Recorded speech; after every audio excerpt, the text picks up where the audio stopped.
Hello बच्चों, let's see this question. The question says if an amoeba is kept in distilled water, its contractile vacuole will. हमें यहाँ पे चार option दिए हैं. पहला है disappear, सेकंड है become swollen and full of water, third है work faster and the last is has no effect. चलिए स्टार्ट करते हैं अपने की कॉन्सेप्ट के साथ और चीज़ों को समझने की यहाँ कोशिश करते हैं. अगर हम बात करते हैं पर्टिकुलरली अमीबा की, तो अमीबा जो होता है ये सिंगल सेलुलर है, यानी यूनिसेलुलर इसे कहा जाता है. यूनिसेलुलर इसे कहा जाता है. ये किंगडम एनिमेलिया से बिलोंग करता है. किंगडम एनिमेलिया से बिलोंग करता है.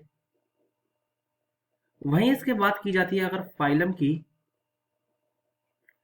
तो फाइलम की अगर इसमें हम बात करें तो फाइलम इसमें आता है, that is protista. Protista phylum हमें इसमें देखने को मिलता है. वहीं अगर आगे से बात की जाती है तो इसमें कहा जाता है कि सेल इसमें इजीली शेप को ऑल्टर कर लेता है. Cell can easily alter their shape, अपनी शेप को बहुत तरीके से ऑल्टर कर लेता है. ऑल्टर देयर शेप सबसे इंपॉर्टेंट प्रॉपर्टी हमें ये देखने को मिलती है. साथ ही साथ में अगर अमीबा की बात की जाए, अगर अमीबा की लोकोमोशन की बात की जाती है, तो लोकोमोशन के लिए जो थ्योरी इसकी सबसे पॉपुलर थ्योरी दी गई है वो है sol gel theory. Sol gel theory देखने को मिलती है.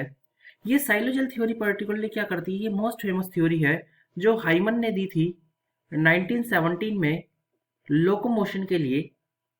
आगे अगर इसमें हम देखते हैं पर्टिकुलरली, अगर हम देखें कि अमीबा को अगर हम डिस्टिल्ड वाटर में रखते हैं, अगर हमने अमीबा को डिस्टिल्ड वाटर में रखा तो इसमें होता क्या है. अगर हम अमीबा को रख देते हैं तो इसमें प्रोसीजर हमें देखने को मिलता है जिसे हम एंडो ऑस्मोसिस के नाम से जानते हैं. यानी पर्टिकुलरली अगर हम देखें तो इसमें एंडो ऑस्मोसिस देखते हैं.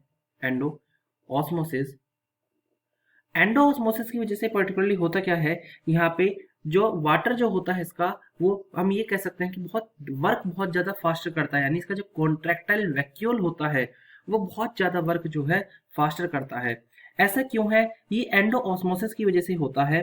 एंडो ऑस्मोसिस में क्या होता है कि जब यहाँ पे जो वाटर की मूवमेंट है, वाटर मूवमेंट सेल के अंदर जाती है, इनसाइड द सेल, यानी जब वाटर है सेल के अंदर चला जाता है तो उसे एंडो ऑस्मोसिस कहा जाता है. जब इसे डिस्टिल्ड वाटर में रखा जाता है अमीबा को, तो पर्टिकुलरली इस प्रक्रिया में, इस प्रोसीजर में होता क्या है, कॉन्ट्रैक्टाइल वैक्यूल वर्क करता है बहुत फास्टरली, दैट इज वर्क फास्टर, बहुत वर्क करता है फास्ट में. तो अगर हम अपने आंसर की यहाँ पे बात करते हैं तो हमारा राइट आंसर जो आता है वो आता है option number C, that is work faster. I hope you understood it well. Best of luck.